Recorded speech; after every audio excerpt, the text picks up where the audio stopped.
નમસ્કાર પ્રણામ દોસ્તો, સ્વાગત છે તમારું એક નવા વિડિયોમાં। દોસ્તો, આજનો વિડિયો જીવનમાં ક્યારેક ઓછું બોલવાથી પણ ઘણા ફાયદા થતા હોય છે એના વિશે છે। ચેનલમાં નવા હોવ તો લાઇક, શેર અને સબસ્ક્રાઇબ જરૂર કરો। એક વિચાર શક્તિ વધે છે।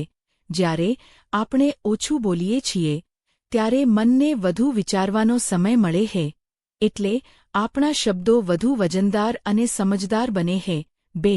લોકો વધુ માન આપે છે।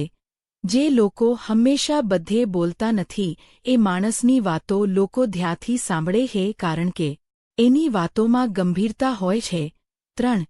ભૂલો ઓછી થાય છે। વધુ બોલવાથી ક્યારેક અનિશ્ચિત રીતે ખોટા શબ્દો નીકળી જાય છે। ઓછું બોલવાથી એવા ઝઘડા અને ગેરસમજોથી બચી શકાય છે। 4. આંતરિક શાંતિ મળે છે। મૌન એ મનને શાંત રાખે છે। ઓછું બોલનાર માણસ હંમેશા શાંતિપૂર્ણ અને સ્થિર રહે છે। 5. લોકોની સમજ વધે છે। ઓછું બોલનાર વધુ સાંભળે છે, એટલે એને લોકોની વૃત્તિ, વિચાર અને સ્વભાવ સારી રીતે સમજાય છે।